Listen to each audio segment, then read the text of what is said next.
వాళ్ళని విధుల్లోకి రాకుండా చేశాడు. ఈ విధంగా తనకి పరిపాలన చేత కాదు, చేసే పరిపాలన బాగా చేసే జగన్మోహన్ రెడ్డిని విమర్శిస్తున్నాడు. ఒక్కసారి ఆత్మ పరిశీలన చేసుకోండి. జొన్నలగడ్డ గ్రామ ప్రజలు ఆత్మ పరిశీలన చేసుకోండి. మీకు ఏ ప్రభుత్వంలో సహాయం లభించింది? మీ పిల్లల చదువులు బాగుండాలి, మీ పిల్లలు బాగా చదువుకోవాలి, ఇంగ్లీష్ మీడియంలో చేర్చాలి. ఇదే జొన్నలగడ్డ గ్రామంలో ప్రభుత్వ పాఠశాలని లక్షల రూపాయలతో డెవలప్ చేశారు, అభివృద్ధి చేశారు. ఆ లక్షల రూపాయలతో అభివృద్ధి చేస్తా ఉంటే దాని మీద కోర్టులో కేసు. ఇంగ్లీష్ మీడియం ఏర్పాటు చేస్తే దానిలో కోర్టులో హైకోర్టులో ఇంగ్లీష్ మీడియం అక్కర్లేదు, తెలుగు చాలని చెప్పి చంద్రబాబు నాయుడు హైకోర్టులో కేసు వేసి జొన్నలగడ్డ గ్రామంలో ఇంగ్లీష్ మీడియం రాకుండా కూడా అడ్డుపడ్డాడన్న విషయాన్ని మీరు తెలుసుకోవాలి. ఇవాళ మీ పిల్లలకి చదివే ఒక ఆస్తి, ఆ చదువుల ద్వారా వారి బంగారు భవిష్యత్తు బాగుంటుంది, ఇతర రాష్ట్రాల్లో ఉద్యోగాలు చేస్తారు, ఇతర దేశాలకు వెళ్తారు అనేది జగన్మోహన్ రెడ్డి యొక్క ఉద్దేశం. కాబట్టి తప్పకుండా జొన్నలగడ్డ గ్రామంలో ఉన్న పేద ప్రజలు, మధ్యతరగతి కుటుంబాలు, చిన్న సన్నకారు రైతులు అభివృద్ధి చెందాలంటే మళ్ళీ మన ప్రభుత్వ అధికారులు రావాలని చెప్పి తెలియజేసుకుంటూ పార్లమెంట్ సభ్యుడు కేసీఆర్ నాని గారికి ఒక ఓటు, సామినేని ఉదయభాను శాసనసభ్యుడిగా నాకు ఓటు వేసి గెలిపించవలసిందిగా మిమ్మల్ని ఓట్లు అభ్యర్థించడానికి మీ గ్రామానికి రావడం జరిగింది. తప్పకుండా ప్రభుత్వం కావాలి.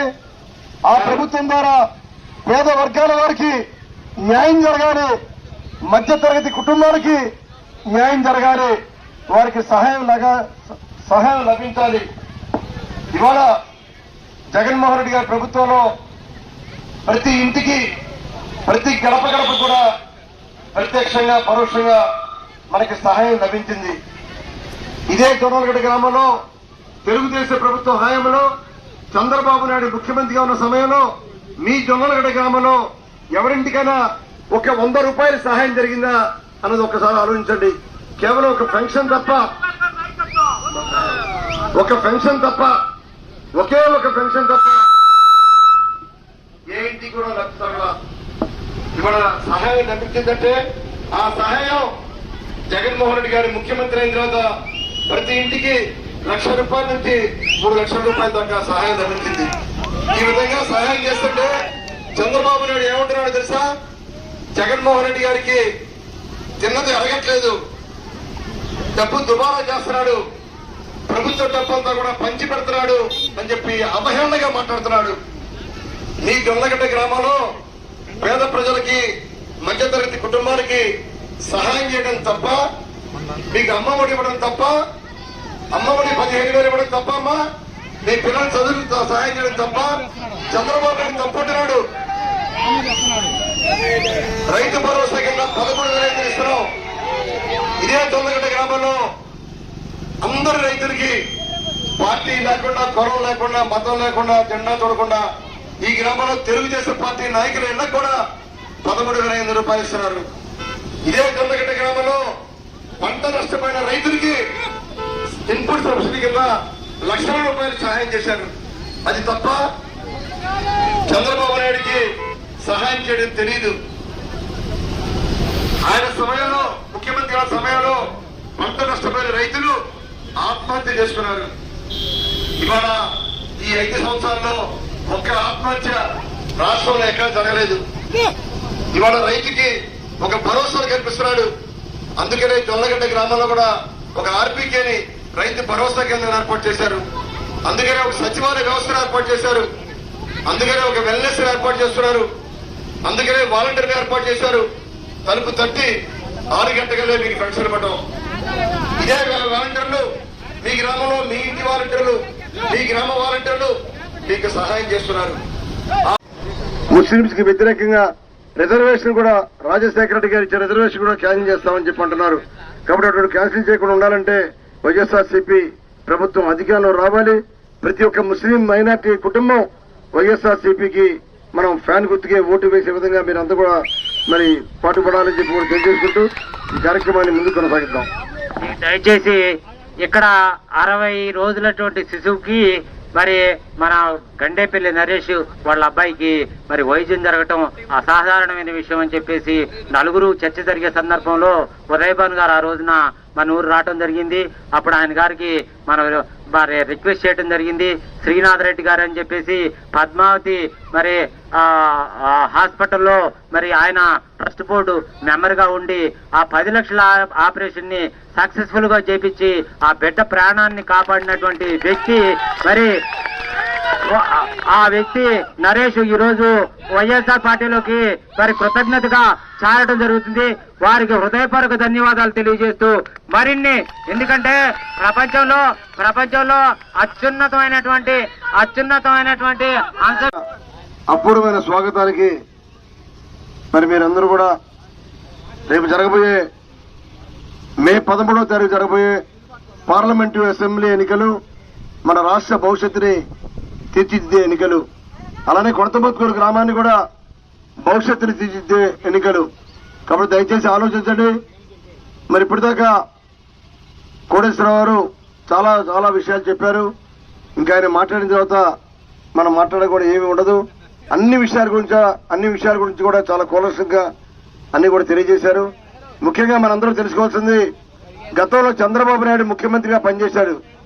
ఇదే కొడతబొత్కూరు గ్రామంలో గ్రామ ప్రజలకి ఎవరికైనా ఏదైనా లబ్ధి జరిగిందంటే ఒక ఫెన్షన్ తప్ప ఏది కూడా ఇవ్వలేదు ప్రతి ఇంటికి కూడా. ఇవాళ మనం జగన్మోహన్ రెడ్డి గారి ముఖ్యమంత్రి అయిన తర్వాత ఈ 4 సంవత్సరాల 11 మాసాల్లో ప్రతి మాసం కూడా బట్టల్లోకి ప్రతి కుటుంబానికి కూడా మంచి చేశాడు. అమ్మా మంచి చేశారు లేదా? మంచి చేశారా లేదా? మంచి చేశారు, మేలు చేశారు.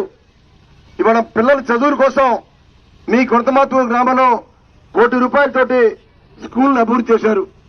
ఒకప్పుడు మీ గ్రామంలో ఉన్న పాఠశాల ఎలా ఉంది, ఇవాళ పాఠశాల ఎలా ఉంది ఒక్కసారి చూడండి, మీకే అర్థమవుతుంది. ఇవాళ మీ పిల్లల చదువులే మీకు పెద్ద ఆస్తి. ఇవాళ బాగా చదివించాలి, ఇంగ్లీష్ మీడియంలో చదివించాలి. చదివించిన పిల్లలు దేశ విదేశాలకు వెళ్ళాలి, ఇతర రాష్ట్రాల్లో ఉద్యోగాలు చేయాలి. అది చాలు తల్లిదండ్రులకి పెద్ద వరం. ఇవాళ జగన్మోహన్ రెడ్డి గారు చేసే కార్యక్రమాల్ని దేశంలో ఏ రాష్ట్ర ముఖ్యమంత్రి చేయలేదు. ఇవాళ మీ చిన్న గ్రామంలో మరి 132 మందికి ఇళ్ల స్థలాలు ఇచ్చాం. చంద్రబాబు నాయుడు ఎప్పుడు ఇళ్ల స్థలాలు ఇచ్చారమ్మా మీ ఊర్లో? 14 సంవత్సరాలు ముఖ్యమంత్రి చేశాడు. ఒక్క సంవత్సరం కూడా మన నియోజకవర్గంలో ఎక్కడా ఏ గ్రామాలు కూడా ఇవ్వలేదు. ఇవాళ మనం ఇళ్ల స్థలాలు ఇచ్చాం, ఇళ్లు కట్టించాం, అలానే అనేక రకాల కార్యక్రమాలు చేశాం. కాబట్టి మీరందరూ కూడా ఆలోచించండి. మనందరికీ మేలు చేయాలి, మేలు చేసే ప్రభుత్వం రావాలి. కొడతబొత్కూరు గ్రామంలో తప్పకుండా 75 లక్షలతోటి ఒక కళ్యాణ మండపం తప్పకుండా కట్టిస్తామని చెప్పి వాగ్దానం చేస్తున్నాం. అలానే ఈ గ్రామంలో సిమెంట్ రోడ్ల పక్కన డ్రైన్లు లేవు. తప్పకుండా ₹1 గ్రామం మొత్తం ఎక్కడా కూడా డ్రైన్ లేని బజార్ ఉండదు. అన్ని చోట్ల కూడా డ్రైన్స్ వేసి గ్రామం మొత్తం మీద పెద్ద ఎత్తున కార్యక్రమం చేస్తాం. డ్రైన్లు కూడా నీళ్లు బాగా పోయే విధంగా డ్రైన్లు నిర్మిస్తాం. గ్రామాన్ని పారిశుద్ధ్యంగా అభివృద్ధి చేస్తాం. అన్ని రకాలుగా కొడతబొత్కూరు గ్రామంలో మరి సర్పంచ్ కోటేశ్వరరావు ఉన్నప్పుడు ఎప్పుడు కూడా గ్రామం ఐకమత్యంగా ఉంటుంది. అందరితో కూడా చాలా మంచిగా ఉండే కోటేశ్వరరావు పరోపకారి. 18,000 నుంచి 35,000 రూపాయలు పెంచడం జరిగింది. ఇంతకుముందు 75,000 ఇచ్చేవాడు 5 సంవత్సరాలకి. ఇవాళ 5 సంవత్సరాలకి 1,50,000 ఇస్తారు. కాబట్టి తప్పకుండా మనందరికీ మేలు చేసే ప్రభుత్వం జగనన్న ప్రభుత్వం. జగనన్న ఒకటే అంటున్నాడు, నేను మీకు మంచి చేశానంటేనే నాకు ఓటు వేయండి అని చెప్తున్నాడు ధైర్యంగా. అలా జగనన్న మరొకటి అంటున్నాడు, నా ఎస్సీ అంటున్నాడు, నా బీసీ అంటున్నాడు, నా మైనార్టీ అంటున్నాడు. చంద్రబాబు నాయుడు ఇదే మాట అంటాడా? చంద్రబాబు నాయుడికి అనే ధైర్యం ఉందా? ధైర్యం లేదానికి. ఇవాళ పేద వర్గాలకి, మధ్యతరగతి కుటుంబాలకి, అట్టడుగున్న వర్గాల వారికి, సన్నకారు చిన్నకారు రైతులకి మేలు చేసే ప్రభుత్వం ఏదైనా ఉందంటే ఒక్క వైఎస్ఆర్ పార్టీ మాత్రమే, వైఎస్ఆర్ ప్రభుత్వం మాత్రమే ఉందని చెప్పి నేను మీకు సవినయంగా మనవి చేస్తున్నాను. రామిరెడ్డిపల్లి ప్రజలు గుర్తుంచుకోండి, తప్పకుండా మీకు మేలు చేస్తాం. మీకు అన్ని రకాలుగా మంచినీటి సమస్య లేకుండా రాబోయే రోజుల్లో తప్పకుండా పైప్ లైన్ వేసి ఇంటింటికి పంపించే కార్యక్రమాన్ని తప్పకుండా చేస్తామని చెప్పి తెలియజేస్తున్నాను. మరి ఇప్పుడే రామిరెడ్డిపల్లి సర్పంచ్ గారు తీసుకెళ్లి చెప్పారు ఇంటికి. మరి తప్పకుండా వార్డు మెంబర్ చెప్పారు, కరెంటు సమస్య చెప్పారు, నీటి సమస్య చెప్పారు. రాబోయే 4-5 మాసాల్లో, ఎన్నికైన 4-5 మాసాల్లో నేను వాగ్దానం చేస్తున్నాను, రామిరెడ్డిపల్లి గ్రామంలో కరెంటు సమస్య గాని, మంచినీటి సమస్య గాని, అదనపు స్తంభాలు విషయంలో గాని, మంచినీటి బోర్డుల విషయంలో గాని తప్పకుండా మాలపల్లి గాని, మాదిగూడ గాని తప్పకుండా మరి 2 చోట్ల కూడా ఎస్సీ ఎమ్మెల్యే ఎండీలో కూడా పూర్తి రకంగా అవకాశం చేస్తాం. అలానే బీసీ కాలనీలో కూడా రోడ్లు, డ్రైన్లకి ప్రత్యేకంగా 75 లక్షల రూపాయలు ఈ గ్రామానికి మేము శాంక్షన్ చేపిస్తాం. ఎక్కడైతే సిమెంట్ రోడ్లు ఉన్నాయో దాని పక్కన డ్రైన్స్ లేవు. డ్రైన్లు లేపడం, ఇంటి ముందు మురుగు నీళ్లు అంతే ఉంటున్నాయి. తప్పకుండా ఎన్నికలు అయిన తర్వాత దాని మీద దృష్టి సారించి ముఖ్యమంత్రి గారి చేత ప్రత్యేక గ్రాంట్ తీసుకొచ్చి 75 లక్షల రూపాయలు గ్రాంట్ దీనికి డ్రైన్లకి, మంచినీటి పైప్ లైన్లకి తప్పకుండా ఏర్పాటు చేస్తామని చెప్పి తెలియజేస్తున్నాం. అలానే మీ అందరికీ ఒక మనమే, రామిరెడ్డిపల్లి గ్రామం చాలా పెద్ద గ్రామం. ఈ గ్రామంలో ఒక మంచి కళ్యాణ మండపం లేదు. తప్పకుండా వివాహాలు చేసుకునే దానికి, శుభకార్యాలు చేసేదానికి ఒక కళ్యాణ మండపాన్ని కూడా ప్రభుత్వ తరఫున ఒక కళ్యాణ మండపాన్ని కూడా ఏర్పాటు చేస్తామని చెప్పి మీ అందరికీ తెలియజేసుకుంటూ, మరి ఇక్కడ వచ్చిన అనేక మంది సోదరులకి, సోదరిమణులకి మీ అందరూ కూడా పేరు పేరున ఉదయపూర్వకమైన అభినందనలు. వైఎస్ఆర్ పార్టీ కార్యకర్తలకు, నాయకుడికి అందరూ కూడా మరొక్కసారి అభినందనలు, కృతజ్ఞతలు తెలియజేసుకుంటూ సెలవు తీసుకున్నాను. జై జగన్. ఇవాళ పార్లమెంట్ సభ్యుడిగా కేసీఆర్ నాని గారికి ఒక ఓటు, మరి అసెంబ్లీ అభ్యర్థిగా సామినేని ఉదయభాను నాకు ఒక ఓటు వేసి గెలిపించాలని కోరుకుంటూ సెలవు తీసుకున్నాను. దాని గుర్తుగా మన ఓట్లు